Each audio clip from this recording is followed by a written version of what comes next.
तो आज हमारे सामने जो स्रोत सामग्री का ढेर पड़ा है ना, मतलब इसमें पुराने शोध पत्र हैं, कुछ अनुवादित पांडुलिपियां हैं और कुछ बेहद जटिल दार्शनिक नोट्स भी हैं। हम्म काफी भारी भरकम सामग्री है ये। बिल्कुल। और इन्हें देखकर पहली नजर में कोई भी यही सोचेगा कि ये महज एक और प्राचीन पौराणिक कथा है। लेकिन इन पन्नों के भीतर जो छिपा है ना, वो आधुनिक भौतिकी, मल्टीवर्स थियरी और मानव चेतना का एक ऐसा ब्लूप्रिंट है जो बड़े बड़े वैज्ञानिकों को भी सोचने पे मजबूर कर दे। एकदम सही कह रही हैं। ये कोई साधारण कहानी नहीं है। हाँ, तो इस संग्रह का जो केंद्र है वो एक बहुत ही रहस्यमय और प्राचीन पाठ है। इसका शीर्षक है दीर्घदर्शा और अनंत ब्रह्मांडों के स्वामी। बहुत ही दिलचस्प शीर्षक है ना?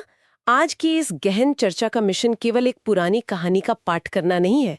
हमारा उद्देश्य उन सूत्रों को डिकोड करना है जो बताते हैं कि सदियों पुराना दर्शन शास्त्र और आज की एडवांस क्वांटम मैकेनिक्स या अनेक ब्रह्मांडों की अवधारणा असल में एक ही भाषा बोल रहे हैं। एक ही सिक्के के दो पहलू की तरह। बिल्कुल। चलिए इसे थोड़ा आसान भाषा में समझते हैं। आज हम इन नोट्स के जरिए ये तलाशेंगे कि बाहर का असीम अंतरिक्ष और इंसान के भीतर का मनोवैज्ञानिक ब्रह्मांड, ये दोनों आपस में जुड़े हुए कैसे हैं। यहाँ जो सबसे आकर्षक बात है वो ये है कि शोधकर्ताओं ने इन स्रोतों को केवल एक धार्मिक या पौराणिक चश्मे से नहीं देखा है। मतलब इन दस्तावेजों के हाशिए पर जो टिप्पणियां हैं ना, वे साफ इशारा करती हैं कि ये चेतना यानी कॉन्शियसनेस का एक बहुत ही उन्नत मनोवैज्ञानिक अध्ययन है। हाँ, एक केस स्टडी की तरह। बिल्कुल। जब हम इस कथा के भीतर जाते हैं तो ये स्पष्ट हो जाता है कि ये एक ऐसे जिज्ञासु मन की केस स्टडी है जो सतह पर मिलने वाले बने बनाए उत्तरों से नफरत करता है। वो मन जो चीजों के एकदम मूल स्रोत तक जाना चाहता है, जो हर चीज की जड़ खोजना चाहता है। सही कहा। किसी भी ऐसे व्यक्ति के लिए जो भारी भरकम एकेडमिक जार्गन में उलझे बिना अस्तित्व के असली मायने समझना चाहता है, इन पन्नों में बहुत सारे आहाक्षण इंतजार कर रहे हैं। तो शुरुआत एक बहुत ही दिलचस्प दृश्य से होती है। स्रोतों में आचार्य वशिष्ठानंद के एक प्राचीन आश्रम का वर्णन है। ये कोई सामान्य जगह नहीं है। हाँ, वो परिवेश ही बहुत अलग था। अनुवादक के नोट्स बताते हैं कि यह साल और देवदार के विशाल पेड़ों से घिरा एक ऐसा रहस्यमय प्रदेश था जहां समय की गति भी धीमी महसूस होती थी। और इसी एकांत और शांत वातावरण में एक बालक का जन्म होता है जिसका नाम रखा जाता है दीर्घदर्शा। दीर्घदर्शा है यानी बहुत दूर तक देखने वाला। बिल्कुल। और मूल पांडुलिपि में एक बहुत ही अद्भुत बात दर्ज है। जिस क्षण इस बालक का जन्म हुआ, प्रकृति क्षण भर के लिए एक पूर्ण, लगभग डरा देने वाली निस्तब्धता में चली गई।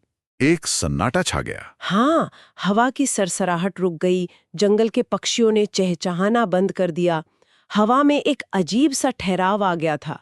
ये प्राकृतिक ठहराव साहित्य में केवल एक नाटकीय प्रभाव नहीं है। तो ये क्या दर्शाता है? दर्शन शास्त्र के नजरिए से ये एक बहुत बड़ा मेटाफर है। जब एक असाधारण चेतना, एक ऐसा ऑब्जर्वर या साक्षी जन्म लेता है जो पूरे सिस्टम को समझने की क्षमता रखता है, तो प्रकृति का मौन हो जाना उस सिस्टम के रीसेट होने का प्रतीक है। अरे वाह, सिस्टम रीसेट, ये बहुत सटीक तुलना है।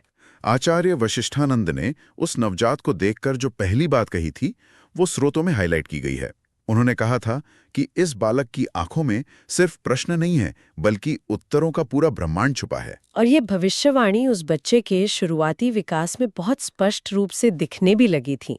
बचपन के वे हिस्से पढ़ने में सच में बहुत दिलचस्प है। जहां बाकी बच्चे कुछ और ही कर रहे थे। हाँ, जहां बाकी बच्चे आश्रम में धनुष बाण चलाना सीख रहे थे या भौतिक विद्याओं में लगे थे, दीर्घदर्शा घंटों आकाश में किसी अनदेखी ज्यामिति या पैटर्न को खोजता रहता था। वो कुछ और ही ढूंढ रहा था। इर्जद जिक्र है कि जब आश्रम में अग्निहोत्र होता था, यानी वो प्राचीन वैदिक अनुष्ठान जहां अग्नि और मंत्रों के माध्यम से प्रकृति की ऊर्जाओं को संतुलित किया जाता है, तो दीर्घदर्शा उस पूरी कर्मकांडीय विधि पर ध्यान देने के बजाय केवल अग्नि की लपटों को घूरता रहता था। जैसे वो उस आग की भौतिक शक्ल के पार कुछ देख रहा हो। एकदम सही, जैसे वो किसी दूसरी दुनिया का दरवाजा देख रहा हो।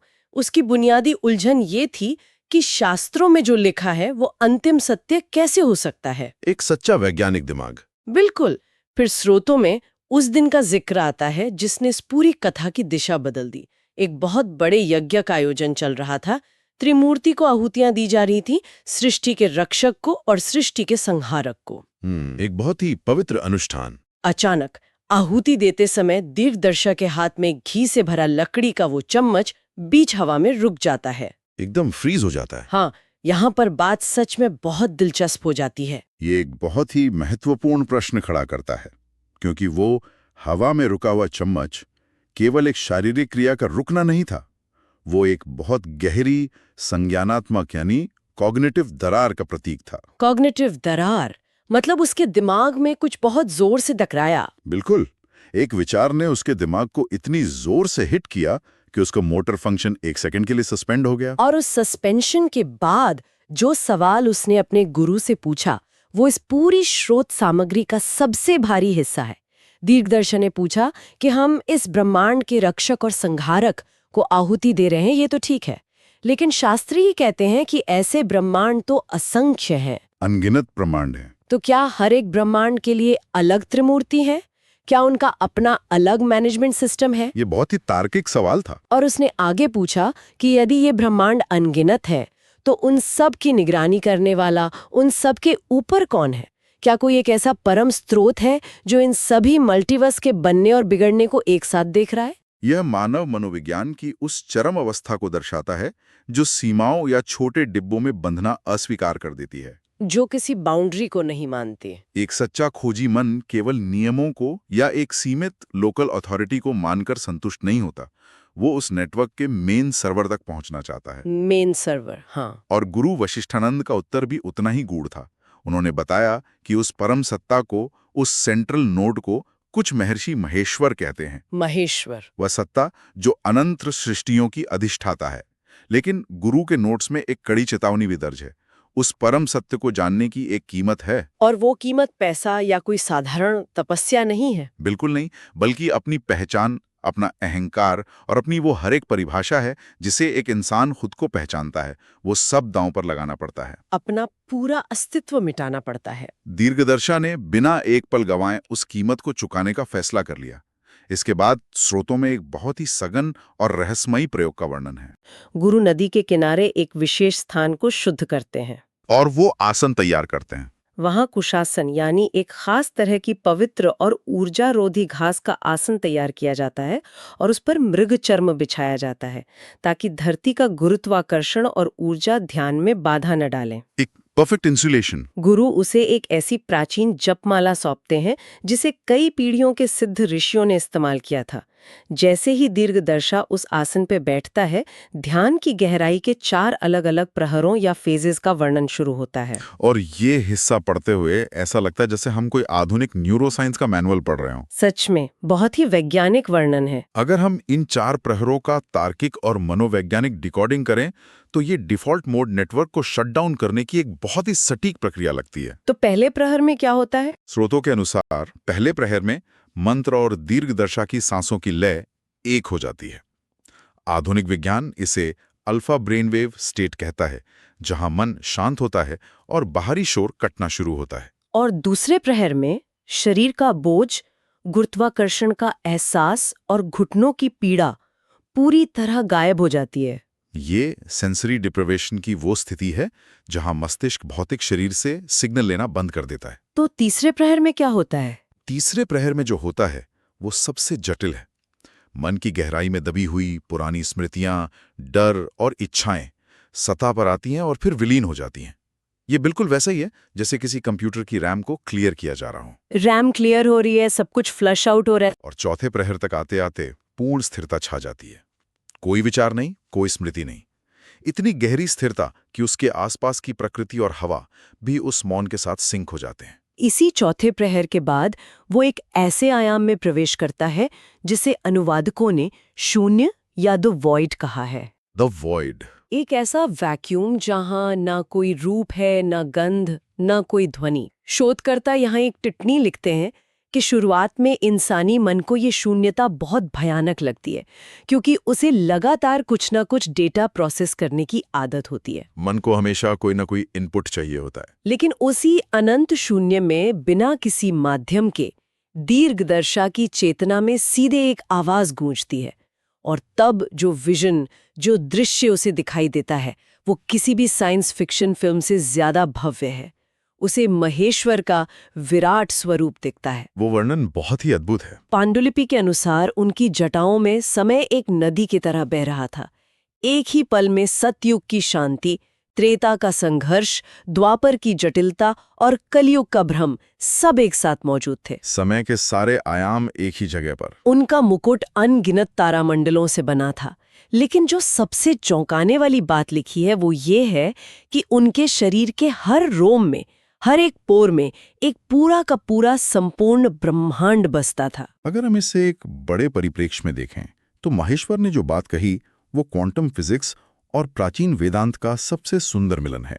वो कैसे? उन्होंने दीर्घदर्शिता से कहा कि जिस विशालता को इंसान ब्रह्मांड कहता है, जिसके विस्तार से वो डरता है, वो विशालता उनके लिए उतनी ही स्वाभाविक और छोटी है जितनी एक इंसान के शरीर में एक सूक्ष्म कोशिका या सेल। एक सेल के बराबर? ये विचार कि हमारा पूरा ब्रह्मांड, हमारी अरबों आकाशगंगाएं उस परम सत्ता के लिए केवल एक स्किन पोर के बराबर हैं, ये इंसान के अहंकार को जड़ से उखाड़ देता है। सच में।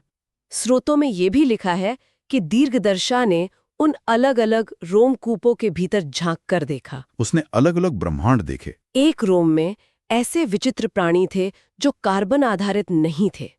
दूसरे रोम में शुद्ध प्रकाश जीव थे जो ध्वनि या शब्दों के बजाय भावनाओं के जरिए संवाद कर रहे थे।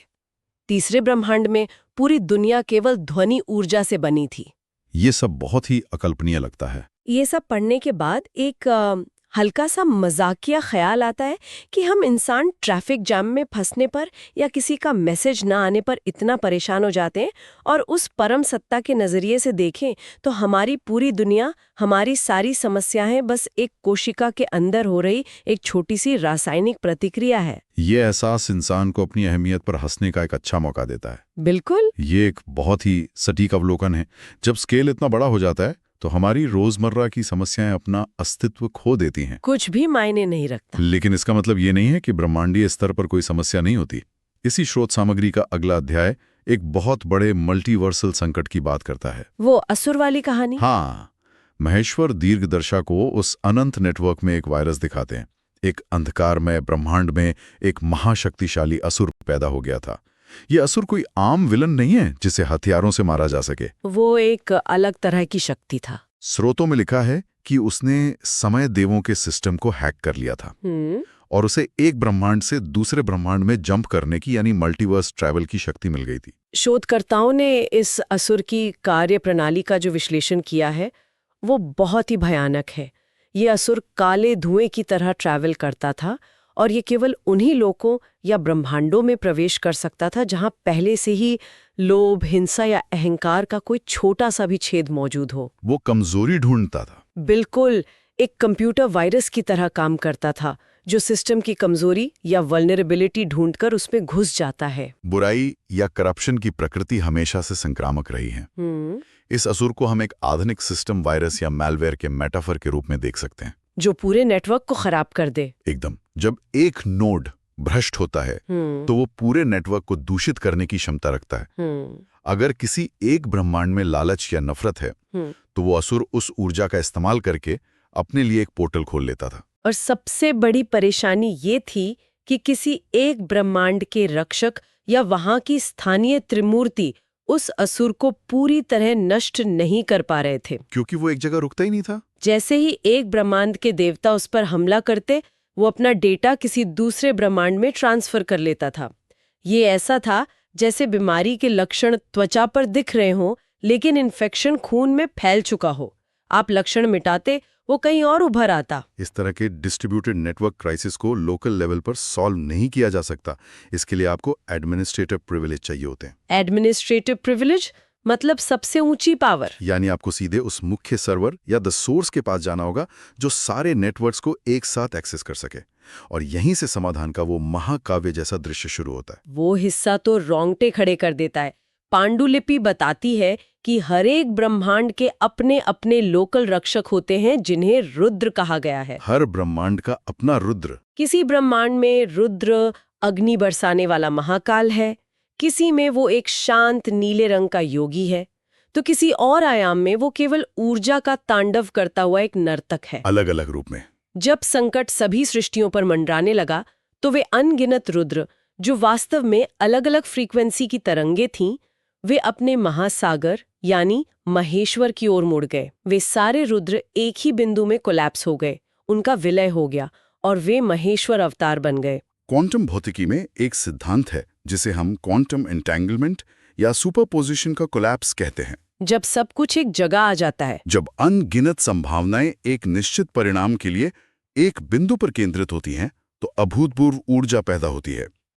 सभी रुद्रों का एक होना इस बात का प्रतीक है कि जब बुराई हर आयाम में फैल जाए तो बिखरे हुए प्रयास काम नहीं आते। पूरी चेतना को एक सिंक में आना पड़ता है। और जब वो सिंक पूरा हुआ तो जो घटा वो शब्दों से परे था। एक महाविस्फोट। अनुवादक लिखते हैं कि अनगिनत ब्रह्मांडों में एक साथ एक ही माइक्रोसेकंड में प्रकाश का एक प्रचंड विस्फोट हुआ। चूंकि वह महेश्वर सत्ता हर जगह हर रोम में एक साथ मौजूद थी, उसने उस असुर को भागने का कोई मौका नहीं दिया। उसे तुरंत डिलीट कर दिया गया। पूरे मल्टीवर्स से उस सिस्टम वायरस को एक ही झटके में डिलीट कर दिया गया। कुछ ब्रह्मांडों में वो अंधकार राख बन गया तो कुछ में वो मूल ऊर्जा में बदलकर वापस स्रोत में समा गया और पलक झपकते ही उन अनंत सृष्टियों में वापस एक सहज और स्थिर शांति लौट आई। इस घटना के बाद कथा का जो टोन है वो एकदम से बदल जाता है।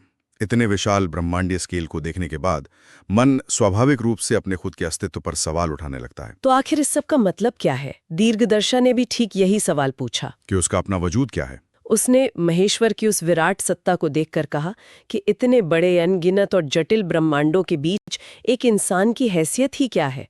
मेरी भूमिका क्या है? क्या मैं केवल एक दर्शक हूँ? महेश्वर का जो उत्तर स्रोतों में दर्ज है वो पूरे भारतीय दर्शन और मनोविज्ञान का सबसे गहरा सार है। वो उत्तर क्या था? महेश्वर ने समझाया कि इंसान वो नहीं है जो वो खुद को शीशे में देखता है। वो हाड़-मांस का शरीर नहीं है। वो अपने रोज बदलते विचार या भावनाएं भी नहीं है। तो फिर वो क्या है? इंसान वास्तव में इन सभी चीजों को जन्मते और मरते हुए देखने वाली साक्षी सत्ता है। वो द विटनेस है। साक्षी सत्ता। अनुवादकों ने इस पर एक बहुत लंबा नोट लिखा है।